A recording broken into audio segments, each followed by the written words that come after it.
யார் அவர்? திருமதி அஞ்சிகம். திருமதி அஞ்சிகம் என்ன இந்திய எதிர்ப்பு போராட்டத்தில் தியாகியா? இந்த தமிழ்நாட்டுக்காக உழைத்த தியாகியா? யார் அவர்? திருமதி அஞ்சிகம் பஸ் நிலையம் என்று பெயர் வைத்திருக்கிறார்கள். இப்படி இந்த ஆட்சியிலே பெயர்களை வைத்துக் கொண்டு சூட்டிக் கொண்டு வருகிறார்கள். இதுக்கு காலம் பதில் சொல்லும். விரைவிலே காலம் பதில் சொல்லும். தேர்தல் வர இருக்கிறது, ஆட்சி மாற்றம் வர இருக்கிறது. மீண்டும் அம்மாவுடைய ஆட்சி எடப்பாடியார் தலைமையில் அமையும். இதற்கெல்லாம் நாங்கள் ஒரு முடிவு கட்டுவோம். ஆனால் நாங்கள் கேட்பது என்னவென்றால், உங்களுடைய கூட்டணி இன்றைக்கு காங்கிரஸ் திமுகவை விடுங்க, காங்கிரஸ் ரோஷமுள்ள ஒரு காங்கிரஸ்காரன் கூட இதுவரை இதை கேள்வி கேட்பதற்கு வக்கில்லை, துப்பில்லை. சரி, காங்கிரஸ் தலைவர் செல்வ பெருந்தகை அவர் உண்மையான பிறவி காங்கிரஸ்காரன் இருந்தா அவருக்கு அந்த உணர்வு இருக்கும், ரோஷம் இருக்கும், எல்லாம் இருக்கும். அவர் 5 கட்சி அமாவாசை, அதனால அவருக்கு அந்த ரோஷம் இருக்காது. ஆனா உண்மையான காங்கிரஸ்காரன் சொல்ற ப. சிதம்பரம், ஆனா அவரும் உண்மையான காங்கிரஸ்காரர், அந்த கட்சியினுடைய சோதனையான காலகட்டத்திலே விட்டு போனவர். அதனால அவருக்கும் அந்த ரோஷம் இருக்காது. மற்ற காங்கிரஸ்ல இருக்கின்ற அந்த நிர்வாகிகளும் தலைவர்களும் என்ன செய்து கொண்டிருக்கிறார்கள்? இன்னைக்கு சீட்டுக்கு பிச்சை எடுத்துக் கொண்டிருக்கிறார்கள். திமுகவுடன் இன்னைக்கு கூடுதல் சீட்டு வேண்டும் என்று பிச்சை எடுக்கிற கெஞ்சி கொண்டிருக்கின்ற அந்த காங்கிரஸ்காரர்கள் என்ன செய்து கொண்டிருக்கிறார்கள்? உங்களுடைய தலைவர், உங்களை வாழ வைத்த தலைவர், இந்தியாவை தலைநிமிர வைத்த ஒரு தலைவர், பெருமதிப்புக்குரிய இந்திரா காந்தி அம்மையாருடைய அவரே நேரில் வந்து திறந்த ஒரு பேருந்து நிலையத்திற்கு அவர் பெயரை எடுத்துவிட்டு தூக்கி எறிந்து விட்டு அவமரியாதை செய்துவிட்டு கருணாநிதியுடைய பெயரை வைப்பதற்கு என்ன காரணம்? இந்திரா காந்தி அம்மையாரை விட கருணாநிதி பெரியவரா? இந்த நாட்டுக்கு உழைத்து விட்டாரா? இந்த நாட்டுக்காக உயிர் தியாகம் செய்தது யார்? அப்படிப்பட்ட இந்திரா காந்தி அம்மையாருடைய பெயரை நீக்குவதற்கு இதுவரை ஒரு எதிர்ப்பும் இல்லை. 4ஆம் தேதி முதலமைச்சர் அவர்கள் இதை திறக்க இருக்கிறார்கள். திறக்கட்டும், சந்தோஷம். ஆனால் எங்களுடைய கோரிக்கை, நாங்கள் அனைத்து இந்திய அண்ணா திராவிட முன்னேற்ற கழகம் தான், எங்களுக்கு எதிரணியில் இருக்கிற காங்கிரஸ் தான். இருந்தாலும் நாங்கள் கோரிக்கை வைக்கிறோம். ஏன் வைக்கிறோம்? இந்த நாட்டுக்காக உயிர் தியாகம் செய்த ஒரு தலைவர். 1000 கருத்து வேறுபாடுகள் இருக்கலாம், எல்லாருக்கும் கருத்து வேறுபாடு இருக்கலாம், அவங்களுடைய சில திட்டங்கள், கொள்கைகள் எல்லாருக்கும் கருத்து வேறுபாடு இருக்கிறது, இல்லை என்று சொல்லவில்லை.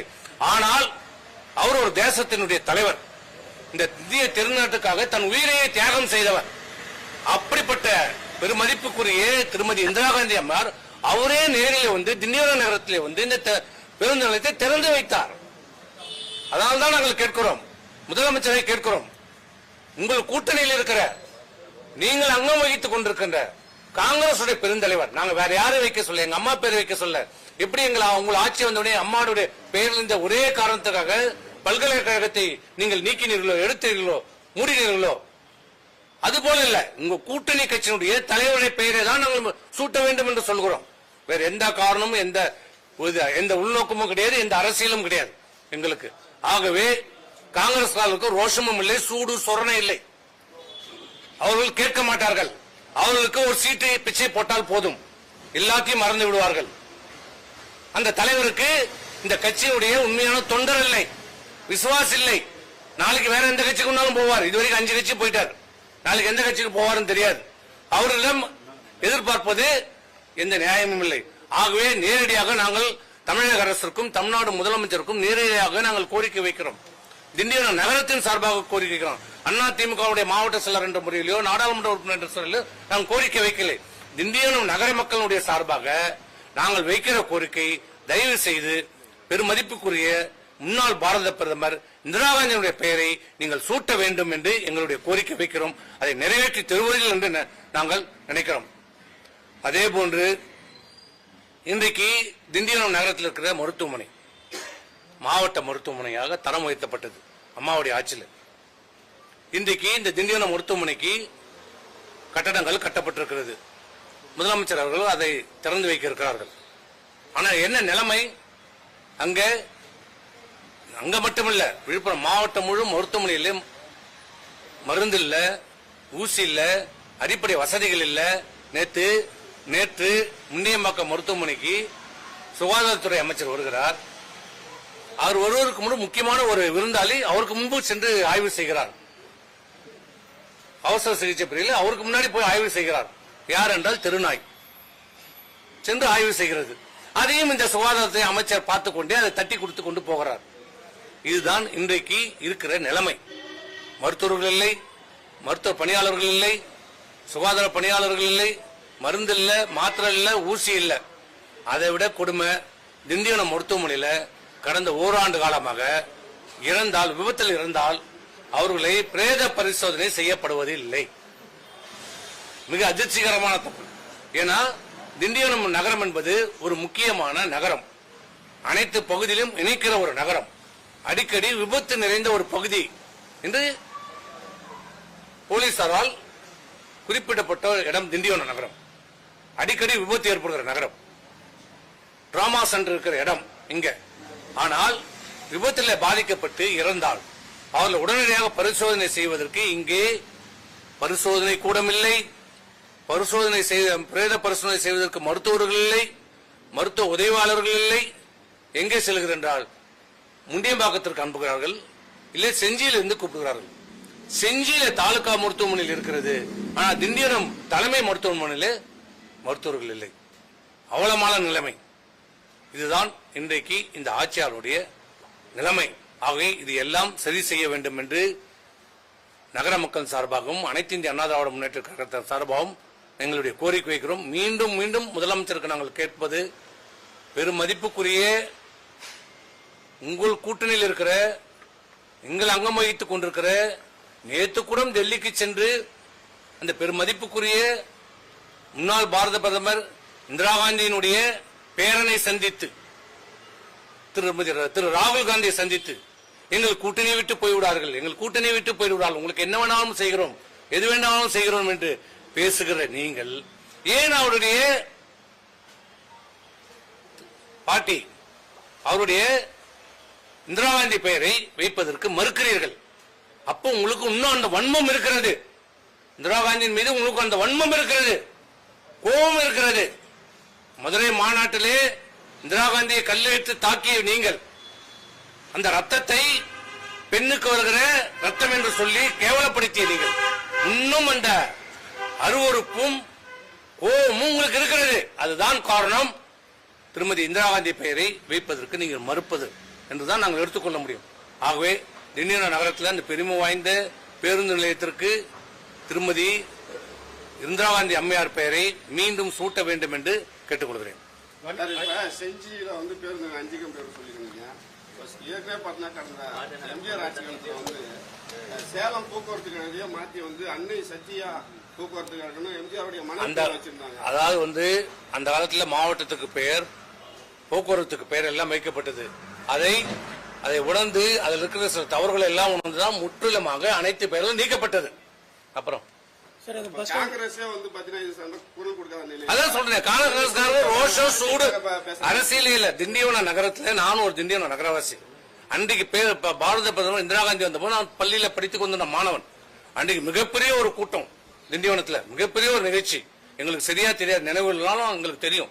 அவ்வளவு மிகப்பெரிய ஒரு பிரம்மாண்டமாக நிகழ்ச்சி நடத்தப்பட்டு இந்திரா காந்தி அம்மாரே ஒரு பஸ் நிலையத்தை திறப்பதற்கு இந்திய நாட்டினுடைய பிரதமராக இருந்த அன்றைய பிரதமர் தமிழகத்திலே உலகத்திலேயே அன்றைக்கு மிகப்பெரிய பெருமை வாய்ந்த பிரதமராக பார்க்கப்பட்ட, இரும்பு மனிதியாக பார்க்கப்பட்ட திருமதி இந்திரா காந்தி அம்மையார் திண்டிவனத்திற்கு நேரடியாக வந்து தன் பெயர் இருக்கிற பஸ் நிலையத்தை திறந்து வைத்த ஒரு பெருமை. அந்த பெருமை இருக்க வேண்டும், நிலைக்க வேண்டும் என்று தான் கேட்கிறோம். இதுல எந்த ஒரு அரசியலும் கிடையாது, எங்களுக்கு எந்த நோக்கமும் கிடையாது. அதனால்தான் முதலமைச்சருக்கு கோரிக்கை வைக்கிறோம்.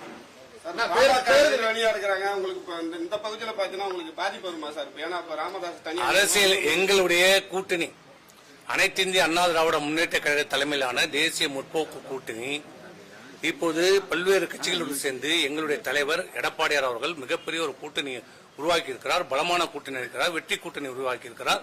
ஆகவே இந்த கூட்டணி வெற்றி பெறும். பேருந்து நிலையத்தில் ஒதுக்கப்பட்ட வணிக நிறுவனங்கள்லாம் முறைகேடாக ஒதுக்கப்பட்டிருக்குன்னு சொல்லிட்டு தகவல் வந்து புதிய பேருந்து நிலையத்தில் கடைகள் ஒப்பந்தம் விடப்படுவதாக இதுல பல்வேறு முறைகேடுகள், தவறுகள் நடைபெற்றிருக்கிறது. முதல்ல அந்த கடைகளை ஒப்பந்தத்தை விடுவதற்கு ஆன்லைன் டெண்டர் விட்டார்கள். பிறகு ஆன்லைன் டெண்டர் விட்ட உடனே நான் கேள்விப்பட்டது, ஆன்லைன் டெண்டர் விட்டால் அங்கு இருப்ப திமுக நிர்வாகிகளுக்கு லாபம் கிடைக்காது, அவர்களால் எடுக்க முடியாது என்று அவர்கள் வற்புறுத்தி அழுத்தம் கொடுத்து அந்த ஆன்லைன் டெண்டரை ரத்து செய்தார்கள். ரத்து செய்து இப்போது ஒரு ஒப்பந்தத்தை கொண்டாந்திருக்கிறார்கள். அது கூட முழுமையாக கொண்டாந்தார்கள் என்றால் அந்த ஒப்பந்தத்தை 3ஆக பிரித்திருக்கிறார்கள். இது அதைவிட மிகப்பெரிய முறைகேடு. 3 ஒப்பந்தமாக பிரித்திருக்கிறார்கள். முதல் கட்டம், 2ஆம் கட்டம், 3ஆம் கட்டம். ஆக பார்த்து அவர்கள் வேண்டியவர்களுக்கு, திமுகவிற்கு வேண்டியவர்களுக்கும் திமுக லாபம் கிடைப்பதற்காக இது முறைகேடாக, தவறுதலாக மிகப்பெரிய ஊழல் நடைபெற்றிருக்கிறது இந்த டெண்டர்ல என்பது. பேர் நாங்க திருமதி இந்திரா காந்தி அம்மையார் ஒரு தேச தலைவர் என்ற ஒரு நல்ல எண்ணத்துல தான் நாங்க கேட்கிறோம். இதுல எந்த அரசியலும் எங்களுக்கு கிடையாது. கோரிக்கை வைக்கிறோம். 4ஆம் தேதி வராரு. இருப்பது கொஞ்ச நாள் தான், இன்னும் 3 நாள் 4 நாள் தான் இருக்குது. ஆகவே இந்த கோரிக்கை நேரடியாக நாங்கள் தமிழ்நாடு அரசுக்கு வைக்கிறோம். இதை பரிசீலனை செய்து அந்த பாரத பிரதமர் இந்திரா காந்திக்கு பெருமை சேர்க்க வேண்டும். அப்படி பெருமை சேர்த்தால் உங்களுக்கும் பெருமை, இந்த தமிழ்நாடு அரசுக்கும் பெருமை என்பதுதான் எங்களுடைய கோரிக்கை. இது எப்படி சொல்றது? நாங்க கடந்த 5 ஆண்டு காலமா சொல்றோம், ஒரு அரசு குறை சொல்ல வேண்டும், குறையும் சொல்றோம், அதுக்காக சுட்டி காட்டுறோம். இந்த அரசு பொறுப்பேற்ற பிறகு தெரிந்தோ தெரியாமலோ எங்கேயோ ஒரு தவறு நடந்திருக்கிறது, மிகப்பெரிய தவறு நடந்திருக்கிறது. எப்போதும் இல்லாத அளவிற்கு தமிழகத்திலே போதை பழக்கம் அதிகரித்திருக்கிறது. போதை பழக்கம் அதிகரித்திருக்கிறது. எங்கிருந்து வருகிறது இந்த போதைப் பொருட்கள்? கஞ்சா எங்கிருந்து வருது? ஏற்கனவே இருந்ததுதான் கஞ்சா. அங்க ஒன்று, இங்க ஒரு ரிச்சா ஸ்டாண்ட்ல இருக்கும், அங்க பஸ் ஸ்டாண்ட்ல எங்கேயா இருக்கும், 1-2 இருக்கும், போலீஸ் பிடிப்பான் போவான். ஆனா இப்ப எங்க பார்த்தாலும் போதை, கஞ்சா இல்லாத இடமே இல்லாத சூழ்நிலை உருவாயிடுச்சு. இதான் நாங்க சொல்றோம். இந்த கொலை, கொள்ளை, எல்லா குற்றங்களுக்கும் மூல காரணம், அடிப்படை காரணம் என்னன்னா போதை. போதை, கஞ்சா போதை. கஞ்சா போதையில தான் என்ன செய்கிறோம், ஏது செய்கிறோம் தெரியாம இன்றைக்கு கொலைன்னா கோர்ட்ல குடும்பத்தோட கொலை செய்யறாங்க. ஏற்கனவே தன் நிலத்துல ஏன் தண்ணி அடிக்கிறேன்னு கேட்டதுக்கு அந்த குடும்பத்தையே வெட்டி சாச்சாங்க, சேலத்துல கொன்னாங்க. நேற்று பாருங்க, போதையில ஒருத்தன் போதையில ஆன்லைன் பண்ணும்போது தான் குடும்ப மனைவி குழந்தையும் கொலை பண்ணான். சென்னையில் நடந்தது. நேற்று என்ன நடந்திருக்குது? போதை தலைக்கேறி பீகார் மாநிலத்தை சேர்ந்த அவர், எந்த மாநிலமா இருந்தாருன்னா அவரும் ஒரு உயிர் தான்.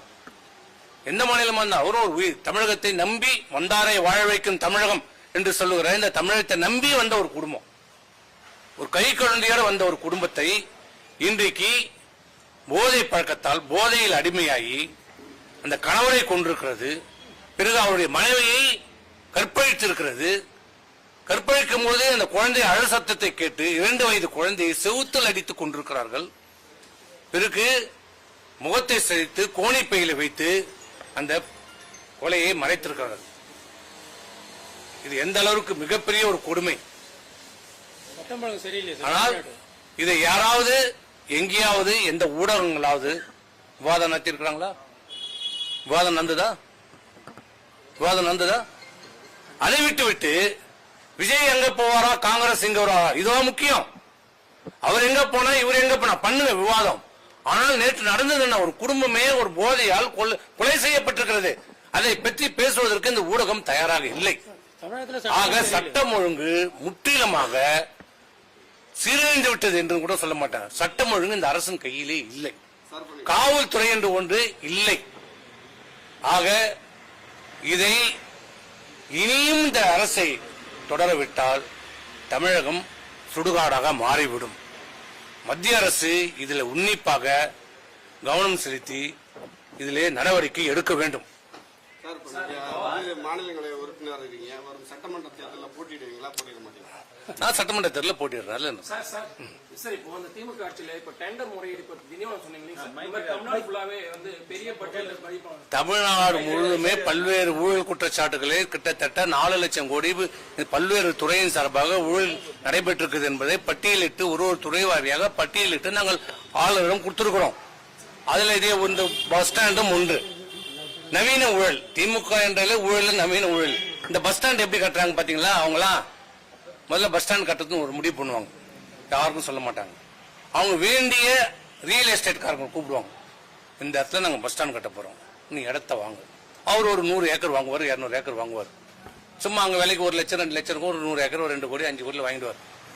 அப்புறம் என்ன பண்ணுவாரு, இவங்க பஸ் ஸ்டாண்டை அறிவிப்பாங்க. திமுக அரசு ஒரு பஸ் ஸ்டாண்ட் அறிவிப்போம், நாங்கள் இந்த இடத்துல பஸ் ஸ்டாண்ட் நிலையம் எங்க வேலை வாங்கினாங்களோ அந்த இடத்துல நாங்கள் பஸ் ஸ்டாண்ட் நிலையம் அமைக்க போறோம்னு அந்த ரியல் எஸ்டேட்கார ஒரு பெரிய தியாகி மாதிரியும் பெரிய நாட்டுக்கு தேசத்துக்கு அப்படியே வாரி வாரி இறைக்கிற மாதிரியும் அவர் அந்த வாங்கின 100 ஏக்கர்ல இருந்து ஒரு 5 ஏக்கர் கொடுப்பாரு, தானம் கொடுப்பாரு.